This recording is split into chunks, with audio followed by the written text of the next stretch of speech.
to Chicas and Chisme. We are your hosts. I'm Carla. And I'm Angelica. Welcome back, you guys. So today, what are we talking about, Angelica? Well, first of all, hi, welcome back, guys. We're talking about our healing journey, right? Mm-hmm. Are we going to cry? I hope not. I don't feel like crying today. I don't feel like crying. I feel so happy. Honestly, we have come a freaking long way. Such a long way. Honestly, it's been amazing and it's been a journey.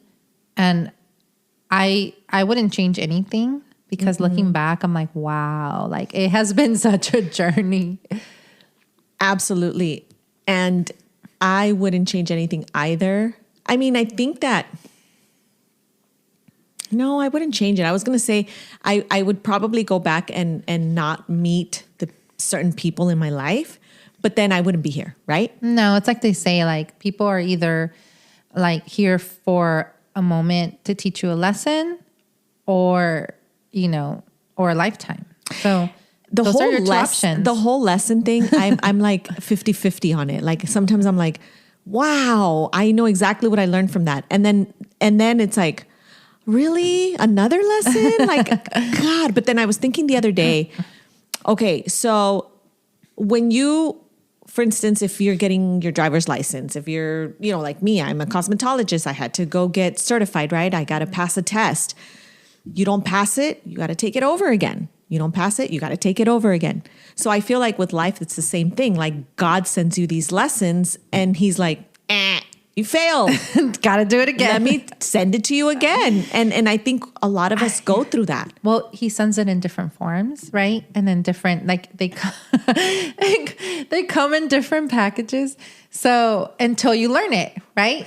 And then he'll test you. He'll test you one more time and then you pass and then you go, cool, you elevated, right? Yeah, like, you get certified. You get certified in that lesson, right? That there's more to come. Jeez, like really, Lord, really, God, do I need more lessons? Like, come on. But you know what? What? I was going to say, I feel like we don't really start learning the lessons. We don't really start learning the lessons until we really hit rock bottom with our experiences, because it's so easy to blame other people. It's so easy going through life and going, this person did this to me, or this happened to me. But people do things to you. No. I understand that, but you can't grow from that. No, right. Yeah. And so I'm saying our journey and our responsibilities to our own growth, right? In our journey. And if we're living our life being victims and going, this happened to me, this person did this to me. And all this stuff. I was a victim. Wait, let me finish my thought process, Carla. Hold on. And I'm saying, like, if we're living our lives looking at what other people have done to us, as opposed to what happened and how we contributed, or how we can grow from it, or how we can look at it from a growth mindset, or how can we be better prepared for something like that, or how we would not do something like that in the future, or how we would protect our loved ones. Like, if we don't look at it as a way to elevate ourselves and we just get stuck in this victim mentality, then we're doing ourselves a disservice. Yeah. And I think when I hit my rock bottom, that was my mentality. This whoever, right? So-and-so did this to me. So-and-so treated me this way. So-and-so. And I was like, them. And slowly I started to realize that this was obviously a lesson, right? Yeah. And that's when I decided to really put in the work of healing myself, because I knew that by putting a Band-Aid on the wound, it was never going to heal. It was just, the wound is always going to be there, and it's always going to hurt, and I'm always going to end up in same situations. Yeah. So I started my healing, ¿cómo se dice? My healing process? Your healing process, your healing journey. Yeah. Right. And yeah, it sounds, corny like AF. cliche. Yeah. Yes. But I feel like my rock bottom was necessary. Honestly, without the rock bottom, I would have kept making excuses for myself and for really looking inward and figuring out why I was tolerating certain behaviors, why I was making excuses for other people, why I kept accepting certain behaviors in my life. And once I started realizing like, okay, this is how you want to be treated, you know? You also have to like know what you're worth, right? So, but that takes a lot of time and it takes a lot of self-discovery.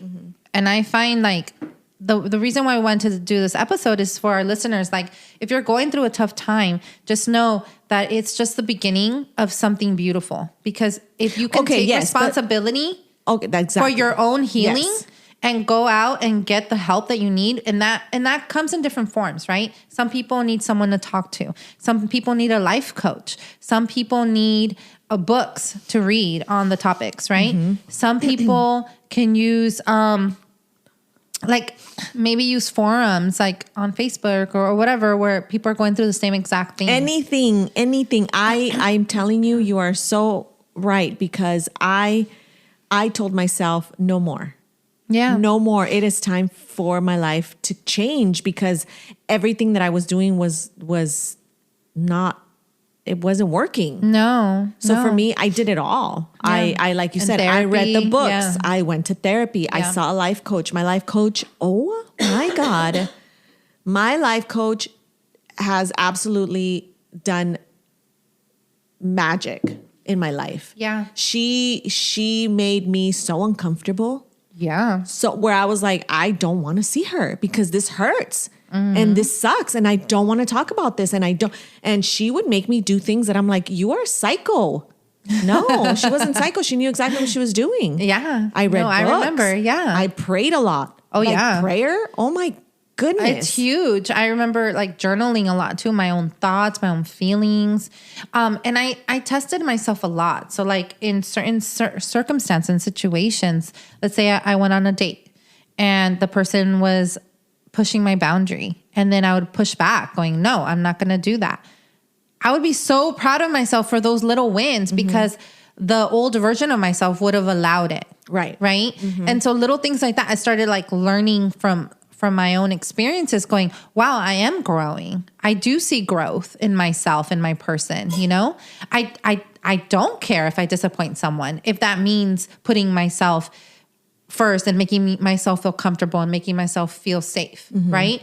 Or like what's a priority to me, or what's something that's important to me in my values and my morals, you know? And so it took me a long time, you know, I'm 39 years old, you know, it took me a very long time to learn that lesson, that it's so important to fall in love with yourself and then know what you need in a relationship, what you need from others, not just a romantic relationship, but like friendships and family, everything, boundaries, yes. what you want from them, like what you want to give to them and them back, but like in a healthy environment, healthy boundaries, right? And that really comes down to really knowing yourself and knowing what you'll tolerate and what you won't. And when you communicate that to someone, do they respect that or not? So if they do, then you continue having a relationship with them. If they continually disrespect you, then you have a decision to make. And that decision will show you whether you love yourself or not, because you have to come first. You know what I learned with the whole loving yourself, and I guess I didn't love myself for a long time, right? I didn't. So what I have come to realize and learn is like, okay, just bear with me. So we love our kids, right? Of course. We put our kids first. Always. We protect our kids. Like I'm always like, I don't like confrontation. I don't like, I don't like to argue. I don't like to do any, well, whatever. Maybe I like to argue a little bit, but no.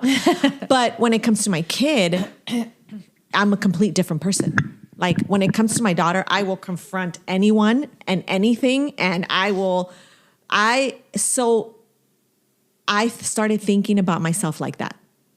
I'm taking care of myself as if I'm my child. Yeah. As if I am my inner kid. Child. So I am loving myself. I am protecting myself. I am putting myself first. I am you want to hurt me. I'm not going to allow it because I'm going to protect myself. You want to come for me. I'm not going to allow it because I'm going to put myself first, like I would with my daughter. Yeah. And it took a little while for me to get it. And then when I got it, I was like, holy crap.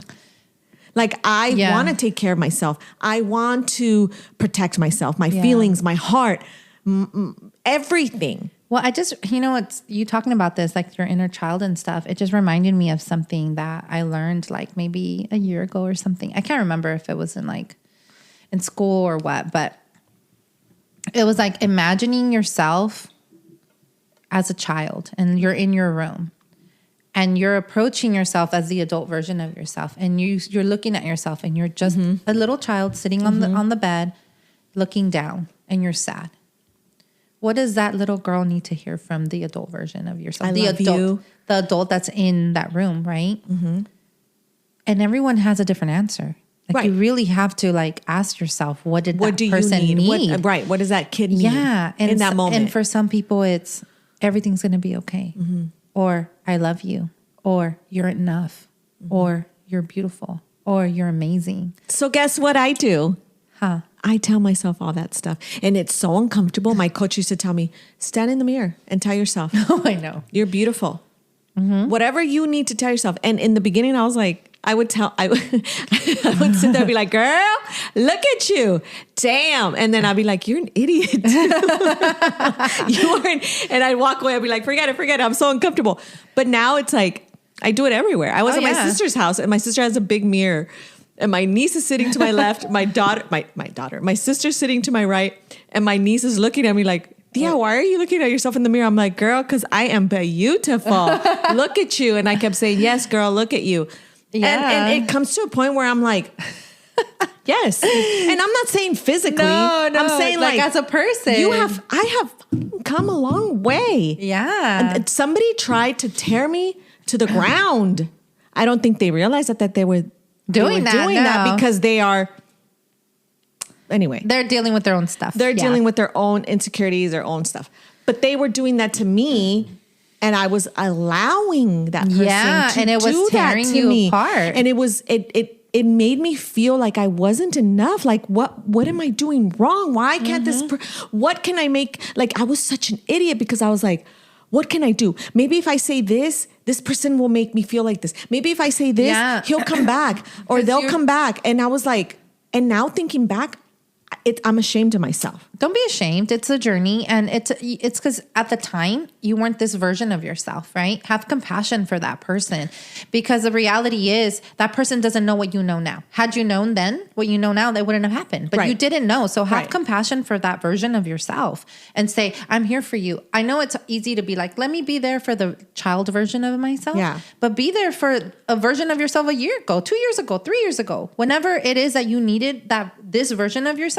Be compassionate for that person because they didn't know what they know now, and they had to go through what they went through to become who you are now. And what you were with me through that process, through everything that I went through, and I don't know, 7-8 months ago, I was miserable. I was so unhappy. I was so heartbroken, and I think about it now and I smile, and my heart feels like I'm so happy. Like I'm just so like, holy crap. I overcame that. And yes, I mean, I'm sorry. It was a broken heart. Yeah. You know, it was a broken heart. And I was just like, holy crap, I'm never going to overcome this. People overcome it every single day. You have no idea how grateful I am that happened to me. You should be so proud. I am. Oh. Yeah. Proud. Not ashamed. Never. Proud. I know. Ashamed because...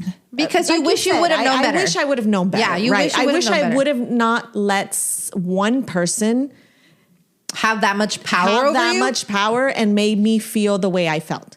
And now I'm like, never again. I am in a better place. I am so happy. I haven't been happy in a long time. I hadn't. Yeah, you hadn't. Yeah. Been happy in a long time. And I am just in a hole. My life has changed. I mean, I guess dramatically. I know, it's so crazy when you start falling in love with yourself and you start living life for you and understanding and you start attracting the right people. No, yeah. And then like happiness is internal. It's not external. It's not up to other people to make you happy. It's up to you and to maintain that level of happiness and allowing that around you. Right. Yeah. And like if something's here to tear you down, then you don't allow it in your life. Right. That's it. Right. If it's trying to make you less than what you are. Right. But I don't know. You've come a very long way. You know? I'm going to get deep for just a second. And I'm not going to get into it too much. But, you know, I went through a lot of like stuff with depression and anxiety and stuff like that. And there was a lot of days where I'd wake up super depressed, where I was on medication for depression. Yeah. And once in a while I'll wake up and I'm like, oh, I'm a little sad. I wake up, I look in the mirror and I say, girl, you're a baddie. You're beautiful. You're a baddie. You're a badass. And honestly, I feel so much better. Yeah. I feel so much better. I you know, do whatever I can in my healing journey, whether it's, you know, I listen to my devotionals, I turn on my worship music, whatever makes me feel good. Yeah. And then I remember, oh my gosh. Yeah. I'm in a much better place. And then it goes away. And I'm happy. Because it's a temporary emotion. Emotions are all temporary, even happiness. Yeah. Right? Yeah. But it's like, where do you want to live?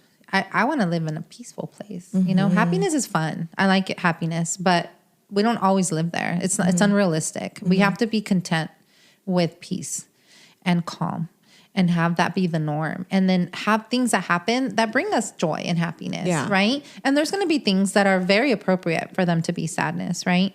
Like, for instance, someone passes away. Right. Okay, you have grief, right? Or you lose your job. Okay, you have grief. Or you have sadness or disappointment. Or you applied for a few jobs and it didn't turn out. Or you are dating someone and you broke up and it didn't work out. Okay, yes, you're allowed to be sad. Those are very human emotions, right? But to have it bring you so below let it consume you. Yes, and change who you feel you are. That's where the problem lies. But unfortunately, like when you don't love yourself, that's what happens, right? And so for listeners out there that are going through tough times, just know we've been there. We've been there. We've been there more than once, right? More than we want. Yeah, we've been there. And through that process, through that journey, we've learned a lot. And I mean, for me, for instance, going through, 2 divorces and, relationships that have failed, you can literally get into the spiraled mindset, right? Of like, oh, everything sucks. I suck. I'm not good at this. I'm blah, blah, blah, blah. And like just do the spiral downhill, right? Right. And so, but instead it's like, no, everything has taught me a lesson. I'm going to pick myself up. I know what I'm worth. I love myself. And it's baby steps, knowing that it's not a race. It's a marathon. I started therapy. I started hanging out with, other single ladies that have gone through similar things. So I didn't feel alone. I started researching healthy relationships, toxic relationships, understanding what I did. Because it's a cycle. So it takes 2 people, right? And so like, how did I contribute to that toxic relationship? How did I become toxic being in a toxic relationship? How did I allow these things and being able to learn from them and grow from them? Because ultimately I do want to be in a healthy relationship, but most importantly, I want to be healthy, period. Yeah. And so it just came from like doing a lot of research. Things would trigger different things. Like I'm like, oh, anxious dating. Like I'm anxious. I'm an anxious dater. So let me go do some research on anxious dating. And then all of a sudden it's like, oh my God, there's all these books. There's all this stuff. Like, let me learn some more. And Carla, here, you should read this book. Yeah. Let's talk about it. And it's so amazing to grow that way because everything's connected to everything else. It's like, okay. Then you go, okay, now I know about anxious dating. Now I know what to do. But you know what's funny? That I feel like, how do I say this without sounding like, I feel like a lot of people out there don't realize that they need healing. And I'm the anxious dater. I'm like, what did you say I have? What do you mean? I have what is it? Attachment disorder? Whatever. Issues. And I guess the old me would have been like, okay, whatever, I don't know what that is. And then I'm just going to keep living life and I'm just going to keep being this person that attaches, and now that I know what that means, I'm working on that. Yeah. I'm saying, okay, you know what? I don't want to go through that. I want to be able secure. I want to be able to say if somebody comes in my life and decides, you know what? I don't want to be here no more. Okay. Thank you so much. Goodbye. I think I've said this before. Have I said this before? Or maybe I've talked to my clients. So there's a little, I don't watch Seinfeld, but there was a little, on TikTok. Yeah. And it was a little snippet of like Seinfeld. Yeah. And they're sitting at a coffee shop and the girl tells Seinfeld, I don't think this is going to work out. I think I don't want to be with you anymore, whatever. And he says, oh, it's okay. Like super like nonchalant. Super nonchalant. And he goes, oh, it's okay. And she goes, what? What do you mean it's okay? And he goes, no, it's fine. See, when we're done, I'm eventually going to meet someone else. Yeah. And it's going to be okay. I had a great time with you. Thank you. I wish you the best. Yeah. And that was like, what? I want to be there. I want to be Seinfeld. You want to be Seinfeld? I do. Yeah, because no, for sure. I want to be like, yeah, you don't want to be with me no more. Okay, I'm sad, but thank you for the good times and I wish you the best. Yeah. And move along with my life. I know. Yes, you'll be sad. Yeah. But I don't want to be like crying in bed, like, and not eat and not sleep over somebody that doesn't even matter. Well, it's funny because I used to be an anxious dater and then I kind of flipped over to an avoidant dater. Mm-hmm. And I feel like now I'm more of I feel like I'm getting into the secure part because, sorry. So a really good book that I read, I don't know if you read it. It's called Attached, and they teach you on no, I haven't read anxious it. People who are anxious, people who are avoidant, or people who are secure, right? And people who are anxious tend to attract avoidant partners, right? So if you're anxious all the time, right? And then they trigger you because avoidant ones, like let's say if you're an anxious dater, you want to be like, you want them to respond right away when you text, right? Because you're anxious. Like you'll send a text and then you're like, oh my God, it's been 20 minutes. They haven't responded. Like what the heck's going on? I know right now that they are on a break. Like why haven't they responded? Like I know their schedule. Then you start thinking the worst case scenario. And it's worst case scenario. And an avoidant is very like, oh, I don't want to get attached. So they can wait. I'm going to wait 7 hours to respond back. Right. And so then like they trigger each other. Right. As opposed to like a secure dater, a secure person, they're very secure. Like they don't need you to respond. Like Seinfeld. He's a perfect example of a secure dater. Like he's secure. Like it's fine. I'm secure in myself. He wasn't mad at her. He wasn't secure upset. in myself. Yeah. And I started off like after all the drama and all the experiences I've had in my journey, I started off as being a very anxious dater, like because it was like my self-worth. Like why are they not responding right away? Or like why didn't they confirm? Or why, And then it slowly started teetering back to like avoidant, to where I was like, I don't care. Mm-hmm. Like if I never see them, I don't really care. I don't care. Mm-hmm. But it was very like a wall. It was like a wall. Like I wasn't really. There were extremes. It was too extreme. It was extremes. I think there needs to be some sort of balance. Well, which is making you secure. So when you're securing yourself, you're like, I don't have a problem risking and like putting myself out there. I don't have a problem risking it, but at the same time, I know my worth. And so if the person's not matching my energy, I have no problem saying goodbye. Right. And I feel like that's where I'm at now, kind of. Yeah. I feel like I am 100% there now.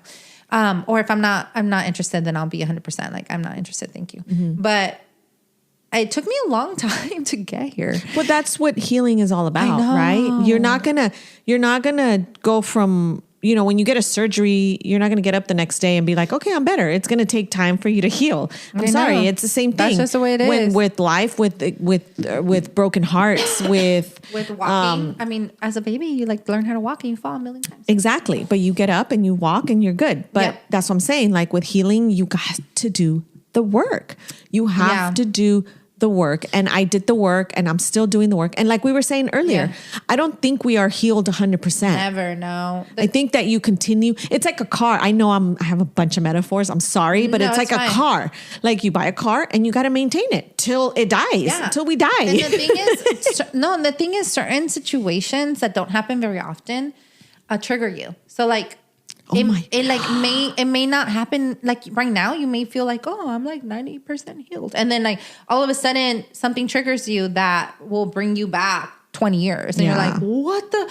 Why did that trigger me so bad? Right? Yeah, that happened to me, and I was like, I couldn't understand it, and all I could do was cry because I was like, why am I feeling this way? Because it was a big, huge trigger. Yeah, but I don't even know. I think the crying for me was like the like relief. Yeah. Yeah. Cause sometimes you're holding it in. Yeah. And all I could do was, I cried for like hours because it was so triggering. Oh, And it was like, what the hell was like, why is this happening to me? It took me to places that I didn't want to go to. However, I knew how to manage it. Yes, I cried a lot, but I knew how to manage it, and I knew how to recognize it. And I knew that, okay, you know what? This was just a trigger. It's not really happening. It's not, it was happening, but meaning like it's fine. Yeah, it's fine. It's fine. It was just triggering, and I got over it, It took me a little time. No. But I got over it because why? Because I've done the work. Because I know, like, okay, this is what I need to do in order to get back on track. Yeah. Instead of just, it didn't keep me back. No. I wasn't like, oh, that's it. It's honestly, forever and I'm done. And it was energy release, and it was information. Yeah. That's it. That's what it was. It was just information for you. But I think it's amazing. I think also, speaking of energy release, another thing that you and I have done that I think is amazing. Not everyone will agree with it because everyone has different belief systems, right? But for us, going to see a Reiki master, that was like the best thing that had ever happened to us because we went into it not knowing what life-saving. Let me tell you, not life-saving, life-changing. Life-changing. And I'm huge on mental health, 100% because, my profession. But honestly, doing this with her propelled me forward like 100 therapy sessions. It was so fulfilling and emotionally healing that I recommend it 100% to anybody and everybody. I recommend especially this person specifically. 1,000% because I'm telling you, I went from dragging myself on the ground to flying. Like that's the only way I can. Oh, that is the way I can. She was so amazing, amazing, and she still continues to be amazing. And yeah, she does. And I keep sending people to her. Honestly, maintenance. I'm a car, and I'm maintaining myself. I'm getting my oil changed. I'm gonna go see her in a few weeks. It's just a tune-up. I know it's just like a tune-up now, but I, honestly, the first session I cried. I cried the whole session. And I think I've cried every single session. I've been with her 3 times, and I've cried every single time because she's just. She tells you, she will tell you things that you don't want to hear. Like the last time I went, she goes, you need to learn how to love yourself. And I'm all, I do love myself. She's like, no, you don't. No. You need to learn. And guess what? I came home and I said, bitch, sorry. Girl, you're going to love yourself. Yeah. We're going to make you love yourself. Wait, how can you not love me? Like, how can I not love me? I'm sorry. I'm not sounding conceited, but I'm amazing. I am an amazing person. You are. I have been through so much. Maybe not as much as others, but in my life, that's much for me. You've been through a lot, yeah. And I've overcome a lot of things. And I'm like, yes, I will love myself because why not? I need to. Yeah, I need to special. do it. Yeah. No, she's amazing, honestly. And if anyone wants her number, hit us up, DM us. Because she's amazing. She will change your life for sure, and for the best. And she's not paying us. She's just great. No, I love her. Actually, don't contact her because we need her to have appointments available for us. Anyway, what else did we do, Carla? Any other suggestions that you want to make to the all I want to say is if you are going through something difficult, if you are going through a life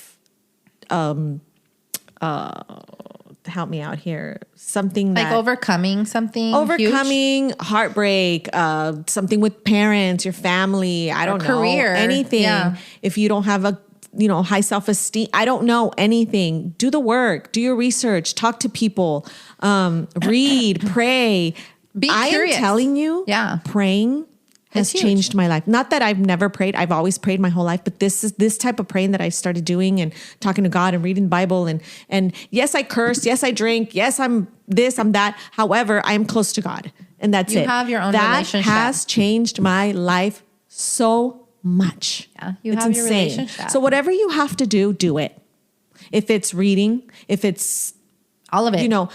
feel. You know what I learned from Adele? Sorry, real quick. No, you're fine. What I learned from Adele is feel your feelings. Always. Sit with your feelings and feel them. Don't suppress them. Don't suppress them. Don't go drinking because I need alcohol to do this. Don't, sleep around because you think that's the thing to do. Don't do whatever you want. I'm saying feel your feelings, and that's what I did. Yeah. When I went through a heartbreak, that's what I did. I sat on my feelings and I felt it. And what did you tell me one time? Feel it until you get sick of it. Yeah. Until you're like, I'm fucking done.